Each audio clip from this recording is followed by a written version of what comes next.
उस जैसा खानदानी स्कूल अब तक पूरे पाकिस्तान কথা বলি নেই। আমরা শুধুমাত্র যারা হকের বাইরে যারা আছেন, আমরা জাস্ট আমার গানগুলো কিন্তু তাদের বিপক্ষে, কিন্তু হক্কানি যারা আলেম, হক্কানি যারা পীর মাশায়েখ, যেমন আমরা গাই, কখনো অনেক গান গেয়েছি, যেমন এই ওলি আল্লাহর বাংলাদেশ, এই শহীদ গাজীর বাংলাদেশ, রহম করুন আল্লাহ, রহম করুন আল্লাহ।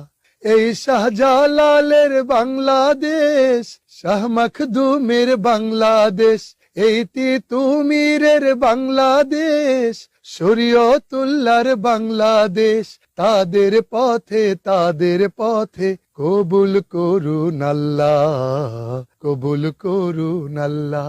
এরকম অসংখ্য গান, এরকম অলি আল্লাহ নিয়ে আমার অনেক গান আছে, আপনারা ইউটিউবে সার্চ করুন, বুঝতে পারবেন যে আমার গানের উদ্দেশ্য আসলে কারো বিরুদ্ধে নয়। আমি শুধুমাত্র বোঝাতে চেয়েছি কোরআনকে গুরুত্ব দিতে হবে এবং হাদিসকে গুরুত্ব দিতে হবে। হাদিস